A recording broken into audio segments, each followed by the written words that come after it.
Hello बच्चों, सभी बच्चों का मैथ्स क्लासेस के अंदर वेलकम। देखिए बच्चों, आप लोग ध्यान देंगे।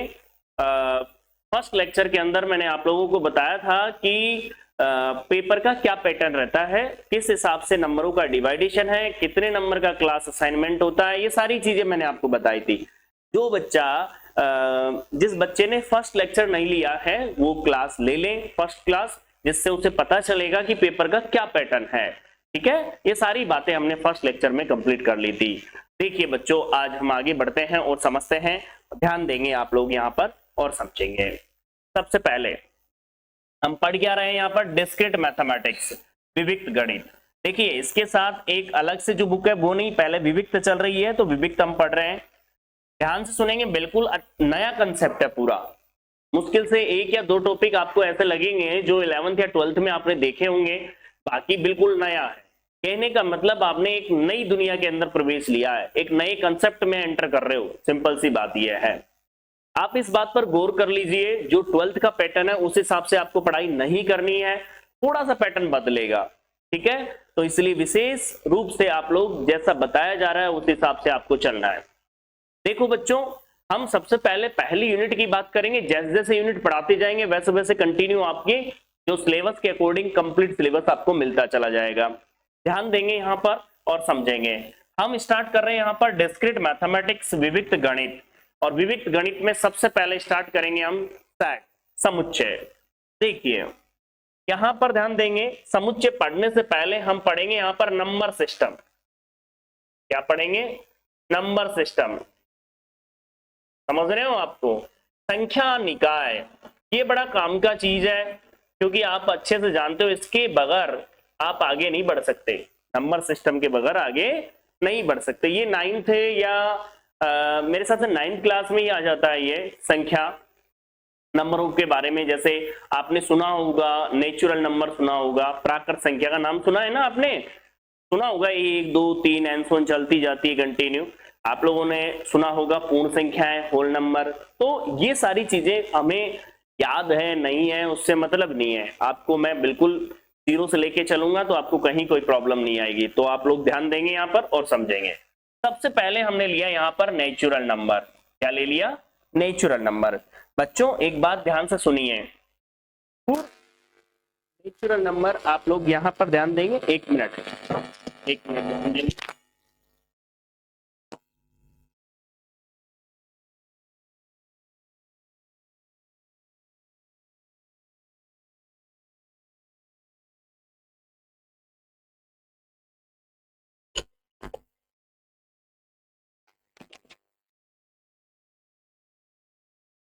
एक सेकेंड बच्चों, नेचुरल नंबर की बात कर रहे हैं।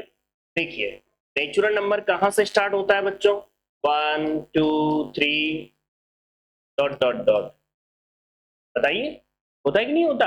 जो प्राकृत संख्याएं होती है वो कहां से चलती है? 1 से लेकर के कहां तक? एंड सो कंटिन्यू चलती जाती है। आपको पता होगा इसके बाद आता है होल नंबर। इसे क्या बोलते हैं हम? प्राकृत संख्याएं। क्या बोलते हैं? प्राकृत संख्याएं। फिर होल नंबर, जिसे हम क्या बोलेंगे बच्चों? पूर्ण संख्याएं। नाम सुना होगा ना आपने, अरे घबराओ मत, नाम सुना होगा। क्या होती है वो? कौन कौन सी संख्याएं होती है बताइए मुझे? पूर्ण संख्याएं, मतलब इसमें जीरो और आ जाता है। देखा होगा आप लोगों ने, ऐसी कोई बात नहीं है। तो 0 1 2 3 4 और डॉट डॉट डॉट। देख लीजिए आप लोग यहाँ पर। मतलब जो नेचुरल नंबर होता है, प्राकृत संख्या होती है, उसके अंदर तो 1 से स्टार्ट होता है और आपका पूर्ण संख्याएं कहां से आ जाती है? 0 और इन्वॉल्व हो जाती है। कोई दिक्कत है इसमें? आप मुझे ये बताइए कि यहाँ पर संख्याएं जो पूर्ण है, कहने का मतलब पूर्ण संख्याएं कहां से स्टार्ट होती है? 0 से। अब एक बात और बताओ, आई या जेड का नाम भी सुना होगा आप लोगों ने, जिसे क्या बोला जाता है बच्चों? पूर्णांक बोला जाता है ना। क्या हुआ, जो गणितज्ञ थे ना, मैथमेटिशियन जो थे, उन्होंने क्या किया कि जितने प्लस में चले उतने ही माइनस में और बना दी।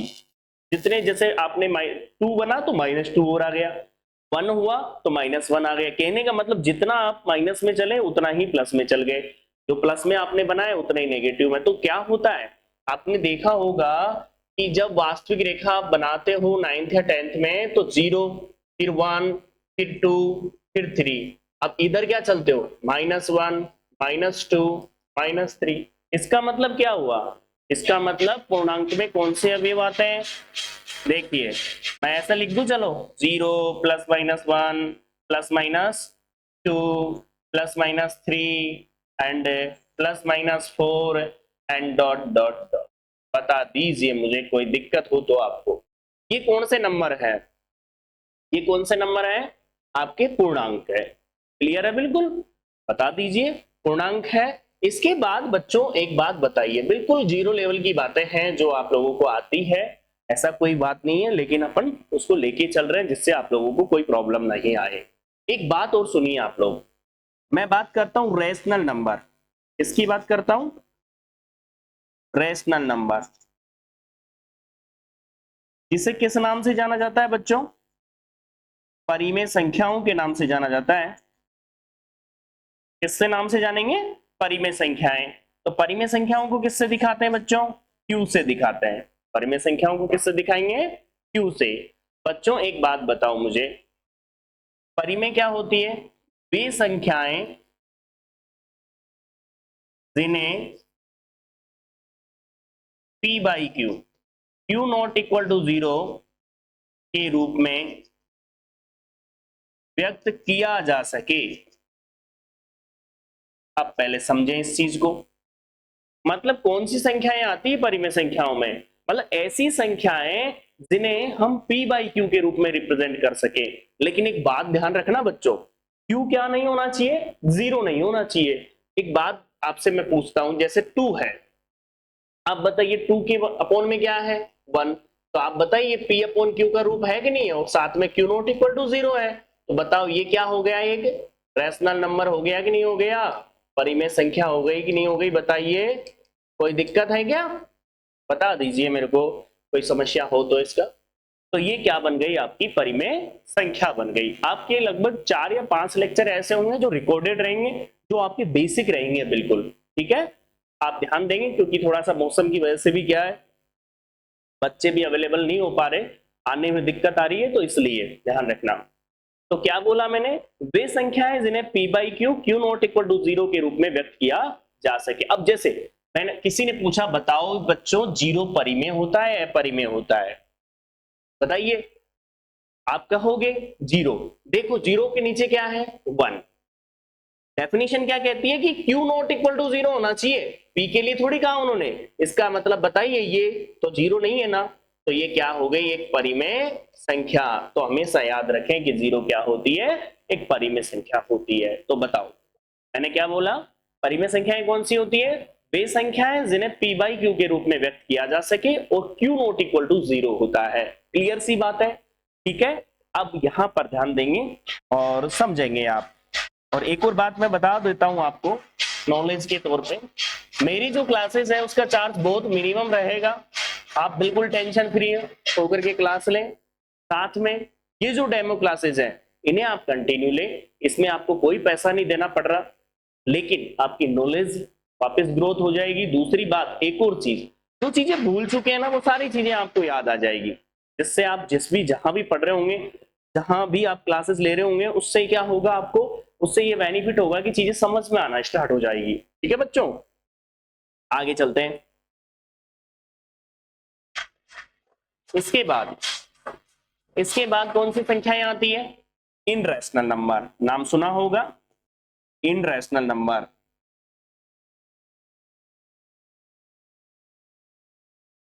इन रैशनल नंबर्स, जिसे किस नाम से जाना जाता है बच्चों, अपरिमेय संख्याओं के नाम से जाना जाता है, अपरिमेय संख्या। ध्यान से सुनेंगे, अपरिमेय संख्याएं कौन सी होती है, वे संख्याएं जिन्हें p by Q, Q not equal to 0 के रूप में व्यक्त नहीं किया जा सके, किया जा सके। बात को समझना, जैसे √2, √2 क्या होती है आपकी जानते हो आप, अपरिमेय संख्या होती है। तो वे नंबर जिन्हें हम क्या नहीं व्यक्त कर सकते, पी बाई क्यू के रूप में व्यक्त नहीं कर सकते, अर्थात क्यू नॉट इक्वल टू 0 के रूप में। तो वो जो नंबर होते हैं वो कौन से नंबर होते हैं आपके, वो नंबर होते हैं आपके इनरेशनल अर्थात अपरिमेय संख्याएं। तो बताओ बच्चों, प्राकृत संख्याओं में कौन से आते हैं, 1 से लेके इनफाइनाइट कंटिन्यू चलता जाता है एंड तक। मतलब यहां पर देखें आप, कभी खत्म ही नहीं होता, कहने का मतलब ज्यादातर क्या होता है, सेट में अपन 3 डेश लगा के छोड़ देते हैं तो वो आंसर तक फिक्स हो जाता है। हमेशा सेट को जो रिप्रेजेंट करते हो कैपिटल लेटर से करते हो। ये सारी चीजें आपको बहुत अच्छे से पता है कि 11th और 12th में बहुत पढ़ा था आपने, ठीक है। अब यहां पर मैं आपसे पूछना चाहता हूं कि बताइए आई या जेड जो होता है वो क्या होता है आपका। सो कई जगह आई से कर देते हैं, कई जगह जेड से कर देते हैं। ये क्या होते हैं, पूर्णांक। पूर्णांक में क्या होता है, 0 plus minus 1 plus minus 2 dot dot plus minus चलता जाएगा। फिर आती है परिमेय संख्याएं। परिमेय क्या होती है, वे संख्याएं जिन्हें पी बाई क्यू के रूप में रिप्रेजेंट कर सके और क्यू नॉट इक्वल टू 0 होना चाहिए, तो वो आपकी परिमेय संख्याएं होती है। क्लियर है यहां तक। अब सुनिए, अपरिमेय संख्याएं कौन सी होती है बच्चों, अपरिमेय संख्याएं वे संख्याएं होती हैं जिन्हें हम पी बाई क्यू के रूप में रिप्रेजेंट ना कर सके, क्यू नॉट इक्वल टू 0 होना चाहिए इस सिचुएशन में भी, ध्यान रखना इस बात को। तो ये क्या हो गया आपका अपरिमेय संख्याएं। देखिए बच्चों आगे बढ़ते हैं। आपको पता होगा रियल नंबर, जिसे क्या बोलेंगे हम, वास्तविक संख्याएं। रियल नंबर को क्या बोलते हैं, वास्तविक संख्याएं। वास्तविक संख्याओं को किससे शो करते हो, आर से। एक बात याद रखें, रियल नंबर में होता क्या है, रियल नंबर में जितनी भी परिमेय हैं और जितनी भी अपरिमेय हैं, टोटल जो संख्याएं हैं वो किस में आती है, वास्तविक संख्याओं में आती है। क्लियर सी बात है। तो सीधा लिख दूं मैं, रैशनल प्लस इनरैशनल। समझ गए होंगे आप लोग, रैशनल प्लस इनरैशनल, इसे बोलेंगे हम परिमेय और इसे बोलेंगे अपरिमेय। किसी बच्चे को कोई प्रॉब्लम है तो देख सकते हो आप लोग। क्लियर है।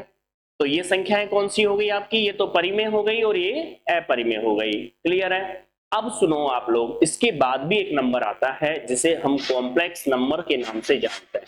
जानते हैं कि नहीं जानते, आपने देखा होगा एक आयोटा का नाम सुना होगा, आयोटा का, इसका नाम सुना होगा आप लोगों ने।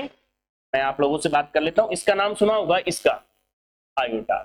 ये होता क्या है, ये √-1। देखिए आप लोग, इसकी वैल्यू, आयोटा की वैल्यू क्या होती है, √-1।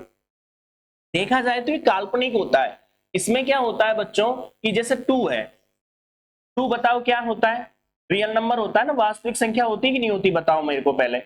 वास्तविक संख्या, यदि मैं 2 आयोटा लिख दूं तो ये कौन सी बन जाएगी, काल्पनिक। समझ में आ गई बात कि आयोटा जिसके साथ भी लग गया उसे क्या बना देगा, वो काल्पनिक। इसका मतलब ये बात क्लियर हो गई आपके सामने, क्या कि प्रत्येक वास्तविक संख्या को हम क्या कर सकते हैं, कॉम्प्लेक्स रूप में रिप्रेजेंट कर सकते हैं। देख लो आप चाहे, जैसे आपने कहा 2 क्या कहते हैं उसको, 2 + 0 आयोटा लिख दिया, ठीक है। जब आप आगे पढ़ोगे तो चीजें देखोगे। ये तो मैंने इतना बताया है कि जो 2 है रियल नंबर है, लेकिन आयोटा के कारण ये क्या बन जाता है फिर बाद में, काल्पनिक। तो हम पढ़ेंगे इसके बाद क्या, कॉम्प्लेक्स नंबर। तो देखिए अगला नंबर हमारे पास आता है कॉम्प्लेक्स, जिसमें आयोटा का जिक्र होगा। कॉम्प्लेक्स नंबर बच्चों,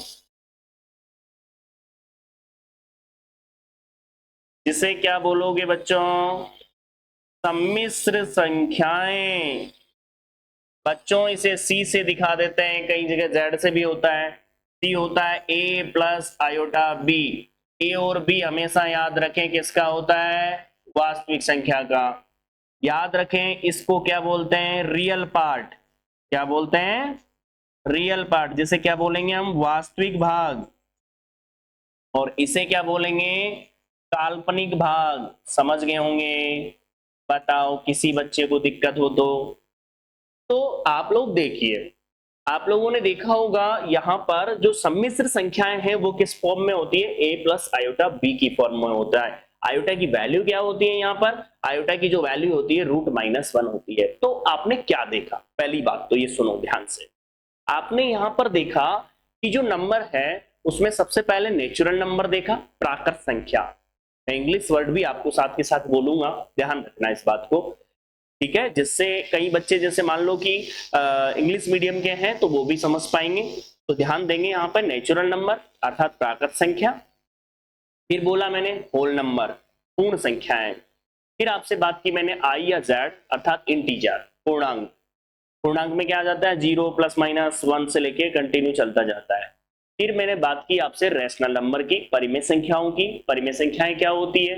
परिमेय संख्याएं होती है p बाई क्यू के रूप में रिप्रेजेंट होने वाली संख्याएं जिन्हें q नॉट इक्वल टू 0 हम मतलब उस फॉर्म में होनी चाहिए।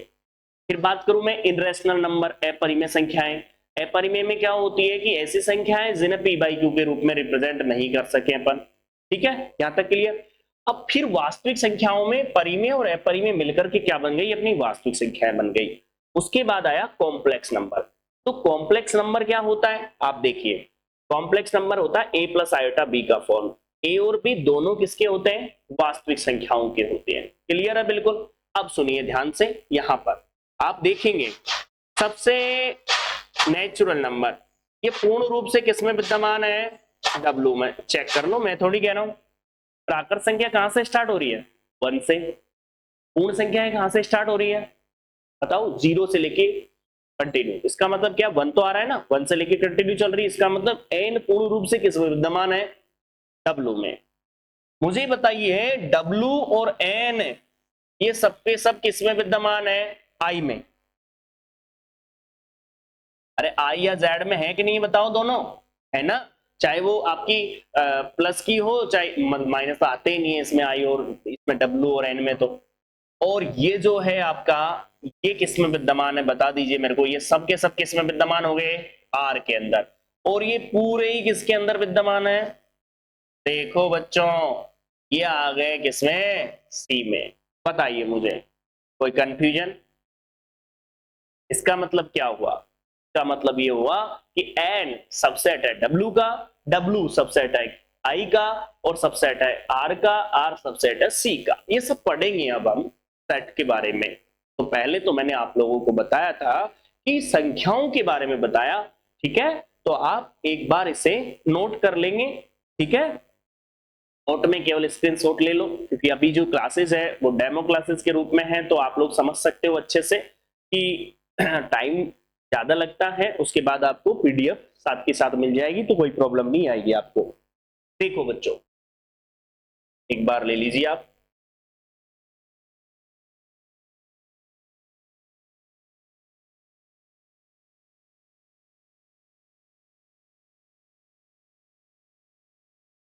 देखो आप लोग एक फिक्स टारगेट लेके चलोगे तो ही आप लोग बहुत अच्छे से कवर कर पाओगे। देखो बच्चों आप लोग देख रहे हो कि आप सोच के समझो कि आज जुलाई जा चुका है लगभग लगभग, और अब भी यदि मान लो आप पढ़ना स्टार्ट नहीं करते हो तो फिर दिक्कत रहती है। तो आप अपने आप को कंटिन्यू स्टडी में लगा दीजिए जिससे आप लोग एग्जाम दे पाओ, सेमेस्टर एग्जाम क्लियर कर पाओ। देखो एक बात ध्यान से सुन लीजिए आप लोग, हम बात कर रहे हैं यहाँ पर सेट समुच्चय। इसके लिए मैं एक छोटा सा एग्जांपल आपके सामने लाता हूं। अंग्रेजी वर्णमाला में स्वरों का एक संग्रह है। बात समझ में आ रही है? अंग्रेजी वर्णमाला में स्वरों का एक संग्रह। हम एक छोटा सा एग्जांपल ले रहे हैं ओनली, और इस बात को क्लियर करना चाह रहा हूं मैं कि ये वर्ड क्या बोल रहा है हमको, ये सेंटेंस बोल क्या रहा है। ये बोल रहा है कि अंग्रेजी वर्णमाला में स्वरों का एक संग्रह है। बच्चों एक बात बताओ, स्वरों का एक संग्रह किसी से भी पूछा जाएगा एक ही आंसर मिलना चाहिए। जैसे हमने 3 व्यक्ति खड़े किए हैं, 3 4 5 कितने भी हो, सबसे पूछो स्वरों का संग्रह क्या आएगा? एक ही बात आएगा ना, ए आएगा, ई आएगा, आई आएगा, ओ आएगा, यू आएगा। इसके अलावा कोई बोलेगा? नहीं बोलेगा ना। इसका मतलब समझे आप, एक वर्ड पढ़ोगे यहां पर, उसका नाम होगा सुपरिभाषित, वेल डिफाइंड। अर्थात सीधी बात, वस्तुओं का या व्यक्तियों का, वस्तुओं का एक सुपरिभाषित संग्रह है, क्या कहलाता है आपका? समुच्चय कहलाता है। तो सबसे पहले तो बच्चों समुच्चय की परिभाषा आप लिखेंगे, नोट करेंगे। समुच्चय की डेफिनेशन।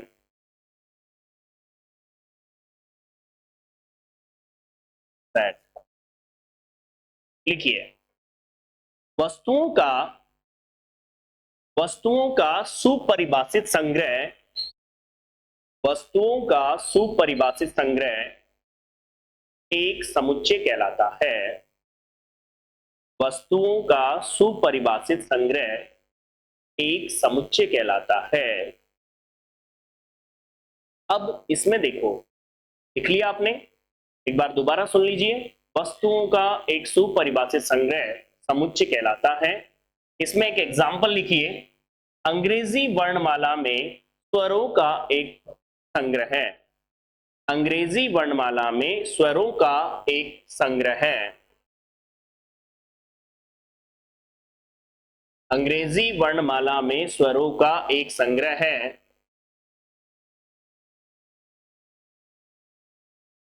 अब देखिए, इसको हम लिखते हैं, क्या आता है इसमें सेट। देखिए, अंग्रेजी वर्णमाला में स्वरों का एक संग्रह समुच्चय है कि नहीं है, क्योंकि वेल डिफाइन है। ये देखो आप, ए, ई, आई, ओ, यू। मुझे ये बताओ, एक तो ये सेट दे रखा है और इसे ही इस रूप में लिखा है, दोनों रूप आपको पता होगा क्या है। थोड़ा माइंड यूज कीजिए। पहले तो बताइए, सुपरिभाषित संग्रह समझ में आ रहा है अच्छे से आपको, क्योंकि हर कोई यही डिफाइन करेगा। ठीक है, यहां पर ध्यान देंगे आप लोग। यहां पर ये दो फॉर्म होती है सेट को रिप्रेजेंट करने की, अर्थात समुच्चय को निरूपण करने के लिए दो फॉर्म होती है। एक तो होती है बच्चों सेट बिल्डर फॉर्म, और एक होती है आपकी रोस्टर फॉर्म। नाम सुना होगा आपने अच्छे से, हमेशा याद रखें, जिसमें प्रॉपर्टी आती है, किसी विशेष नियम को लिखा जाता है, वो हमारा कौन से फॉर्म होती है, वो फॉर्म होती है आपकी कौन सी, सेट बिल्डर फॉर्म, जिसे बोलते हैं समुच्चय निर्माण रूप है। समुच्चय निर्माण रूप है। और दूसरी फॉर्म होती है आपकी रोस्टर फॉर्म, जिसे टेबुलर फॉर्म भी बोलते हैं, रोस्टर रूप। ठीक है, तो इन दोनों रूपों को आप ढंग से देख लीजिए। यदि किसी क्वेश्चन में प्रॉपर्टी का रूप दिया हुआ है, इसका मतलब वो क्या है, आपका सेट बिल्डर फॉर्म है, समुच्चय निर्माण रूप है। और यदि आपको क्या प्रत्येक अवयव को कोमा लगा के अलग अलग और मजले ब्रैकेट में रख दिया गया, तो क्या बन जाता है वो आपका, वो बन जाता है रोस्टर फॉर्म। ये छोटी सी बात थी, अच्छे से आपके सामने पहले एक्सप्लेन हो चुका है 11th 12th के अंदर। हमने बात की है, केवल ये एग्जांपल देकर के आपको दिखाया है कि किस फॉर्म में होते हैं। क्लियर है भाई? ठीक है, अब चलते हैं हम आगे। बच्चों, एक बात और ध्यान से सुन लीजिए आप लोग, पूरे जोश के साथ, पूरी एनर्जी के साथ आप पढ़ेंगे। ऐसा नहीं है कि आप लोगों ने टाइम नहीं दिया और फिर दिक्कत रहेगी। टाइम पूरा आपको देना है, ढंग से आपको क्वेश्चंस निकालने हैं। प्रॉब्लम के लिए भी मैं बोलूंगा, तो ये सारी चीजें आप लोगों को मिलेगी, लेकिन आप कंटिन्यू बने रहोगे तब। देखो बच्चों, हम बात करेंगे यहां पर टाइप्स ऑफ सेट, समुच्चयों के प्रकार। देखो बच्चों, समुच्चयों के प्रकार आप लोग जानते होंगे। सबसे पहली बात, सबसे पहला समुच्चय आपने सुना होगा रिक्त समुच्चय, जिसे हम क्या बोलते हैं, रिक्त समुच्चय को क्या बोलते हैं बच्चों, बताइए। नल सेट बोलते हैं, है? तो देखिए, पहला हमारा है नल सेट, जिसे हम क्या बोलेंगे, रिक्त समुच्चय। पहले सब बच्चे इसको नोट कर लेंगे। यदि हो सकता है कि आपने नोट कर रखा हो तो बात अलग है, लेकिन आप नोट करें। नोट्स बनाने हैं, साथ के साथ नोट्स कंटिन्यू आपको बनाने हैं। नोट से आपका क्वेश्चन पूरा पूरा मिल जाएगा एग्जाम में, जो सेमेस्टर की एग्जाम होगी उसके अंदर। ठीक है बच्चों, बनाइए रिक्त समुच्चय क्या होता है। लिखिए, ऐसा समुच्चय, ऐसा समुच्चय जिसमें एक भी अवयव न हो, ऐसा समुच्चय जिसमें एक भी अवयव न हो। ठीक है भाई, ऐसा समुच्चय जिसमें एक भी अवयव न हो रिक्त समुच्चय कहलाता है। ऐसा समुच्चय जिसमें, ऐसा समुच्चय जिसमें इसमें एक भी अवयव न हो रिक्त समुच्चय कहलाता है।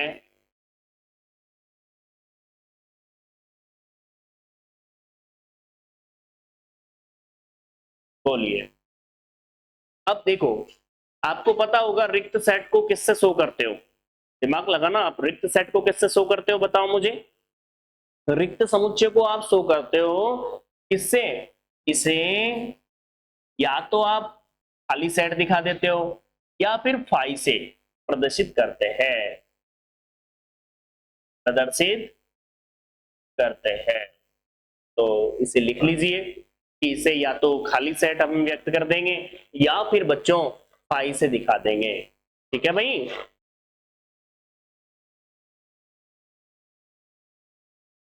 नोट कर लो। ठीक है भाई, जैसे मैंने एग्जाम्पल लिख दूं, एक ही एग्जाम्पल आपके दिमाग में रहना चाहिए प्रत्येक डेफिनेशन के साथ। ए बराबर मैं बार बार लिखूंगा क्योंकि मैं बार बार चेंज नहीं कर रहा। एक्स स्क्वायर प्लस 1 बराबर 0, जहां एक्स क्या है, एक वास्तविक संख्या है। अब आप खुद ही देख लो, मैं नहीं कह रहा इस बात को। इसमें ऐसा पॉसिबल हो सकता है क्या कोई अवयव, रख के देख लो, 0 रख के देख लो एक्स की जगह, तो अब भी 1 ही आएगा, 0 तो पॉसिबल ही नहीं है। इसका मतलब इसमें एक भी अवयव नहीं है। बात समझ में आ रही है? तो कौन सा सेट है ये, रिक्त समुच्चय है। क्लियर सी बात है। तो एक छोटा सा एग्जांपल आप लिख लीजिए रिक्त समुच्चय का, लिख लीजिए बच्चों रिक्त समुच्चय का एग्जांपल।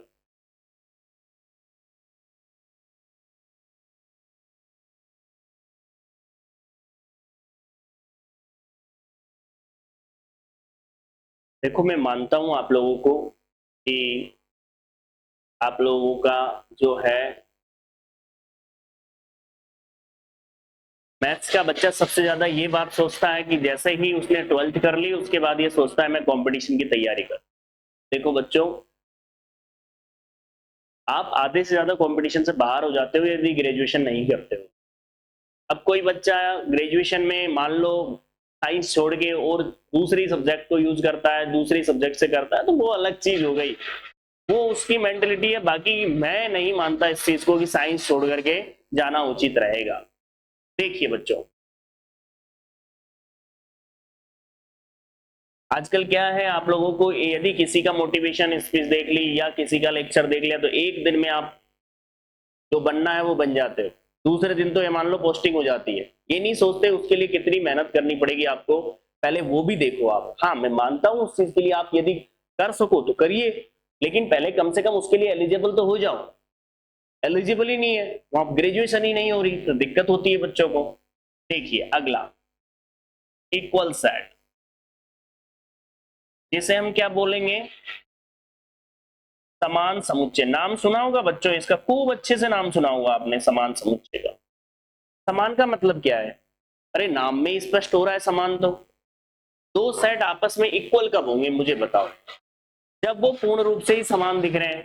समझ रहे हो? अरे कैसे, सुनिए, ए बराबर 1 2 3, दूसरा बी बराबर क्या होगा 1 2 3। बताओ ये दोनों इक्वल है कि नहीं है? इनमें क्या हो, इनमें देखो अवयव, उपस्थित अवयवों की संख्या बराबर है दोनों में। दूसरा आप बताइए मुझे, इस बात पर भी गौर करना, आप लोग थोड़ा सा ध्यान देना, अवयव भी समान है कि नहीं है? तो सबसे पहले तो परिभाषा लिखो, इसकी डेफिनेशन लिखो कि समान समुच्चय कहते किसे हैं। समान समुच्चय कहते किसे हैं, लिखिए, लिखो बच्चों, दो समुच्चय ए तथा बी, कैपिटल लिखना, ए भी कैपिटल लिखना और बी भी कैपिटल लिखना। हमेशा सेट को जो शो करते हैं वो कैपिटल लेटर में ही करते हैं, ये बात मैं बार बार आप लोगों से कह रहा हूं, तो इस बात को आप नोट करके रखें। तो लिखिए, दो समुच्चय ए तथा बी समान समुच्चय कहलाते हैं। दो समुच्चय ए तथा बी समान समुच्चय कहलाते हैं यदि यदि ए का प्रत्येक अवयव बी में विद्यमान हो, यदि ए का प्रत्येक अवयव बी में विद्यमान हो, ए का प्रत्येक अवयव बी में विद्यमान हो तथा बी का प्रत्येक अवयव ए में विद्यमान हो, बी का प्रत्येक अवयव ए में विद्यमान हो। दोबारा सुन लीजिए, दो समुच्चय ए तथा बी समान समुच्चय कहलाते हैं यदि ए का प्रत्येक अवयव बी में विद्यमान हो और बी का प्रत्येक अवयव ए में विद्यमान हो। क्लियर सी बात है। इसका मतलब क्या हुआ? इसका मतलब ये हुआ कि ए पूर्ण रूप से बी में और बी पूर्ण रूप से ए में हो तो इसका मतलब बराबर हो गए। इसको एग्जांपल के तौर पे लिख लो आप सीधा सीधा, ए बराबर बी 1 2 3 और बी बराबर बी 1 2 3, तो इंप्लाइज ए बराबर क्या हो गया? बी हो गया। छोटा सा एग्जांपल डाल लो, हर डेफिनेशन के साथ एक छोटा सा एग्जांपल जरूर डाला करो क्योंकि एग्जांपल से याद होता है। आपने एक बात नोट की, याद करो थोड़ा सा, मैं आपसे कहना चाहता हूं कोई घटना ऐसी जो बहुत पहले घटी हुई थी लेकिन उसके साथ कुछ न कुछ जुड़ा हुआ था, जब आपको वो जुड़ी हुई बात याद आती है ना तो आपको वो घटना भी याद आती है। इसका मतलब एग्जाम्पल क्या काम करेगा? आपको एग्जाम्पल उस डेफिनेशन को याद करने का काम करता है। जैसे ही इस एग्जाम्पल को आप देखोगे तो आपके सामने ये बात तो क्लियर हो गई कि ए का प्रत्येक अवयव बी में है और बी का प्रत्येक अवयव ए में है। क्लियर सी बात है। तो तुरंत दिमाग में आ जाता है कि ये किसकी बात कर रहे हैं? हम इक्वल सेट की बात कर रहे हैं, समान समुच्चय की बात कर रहे हैं। तो प्रत्येक डेफिनेशन के साथ मैथमेटिक्स में ध्यान रखें, एक एग्जाम्पल जरूर ऐड करके रखा करो जिससे आपको कहीं कोई प्रॉब्लम नहीं आए। ठीक है भाई? हाँ जी भाई, समान समुच्चय लिख लीजिए।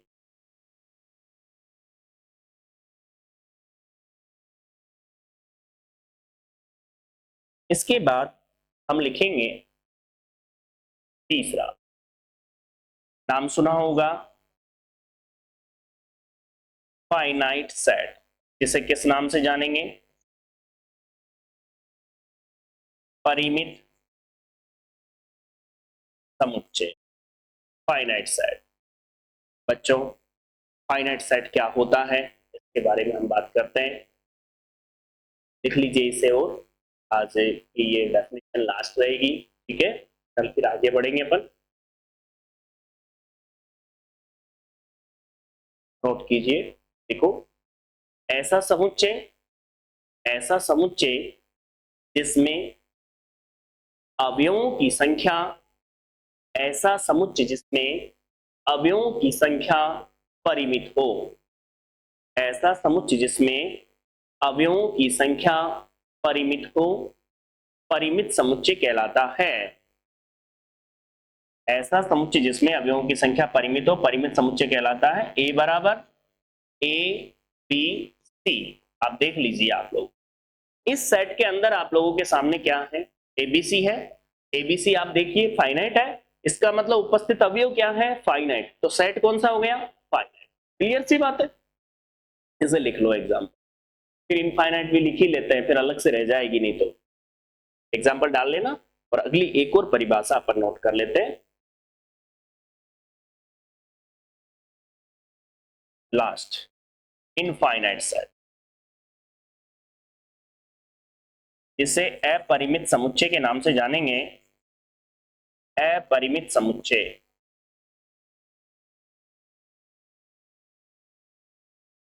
जैसे आपने देखा होगा प्राकृत संख्याओं का सेट क्या है? कितने अवयव है उसमें? इनफाइनाइट। इसका मतलब वो सेट कौन सा है? इनफाइनाइट सेट है। तो मतलब क्या निकल के आई बात कि ऐसा समुच्चय जिसमें अवयवों की संख्या इनफाइनाइट हो तो वो क्या बन जाता है? आपका इनफाइनाइट सेट। तो लिख लीजिए, सिंपल सी परिभाषा है। देखो, ऐसा समुच्चय जिसमें अवयवों की संख्या, ऐसा समुच्चय जिसमें अवयवों की संख्या अपरिमित हो,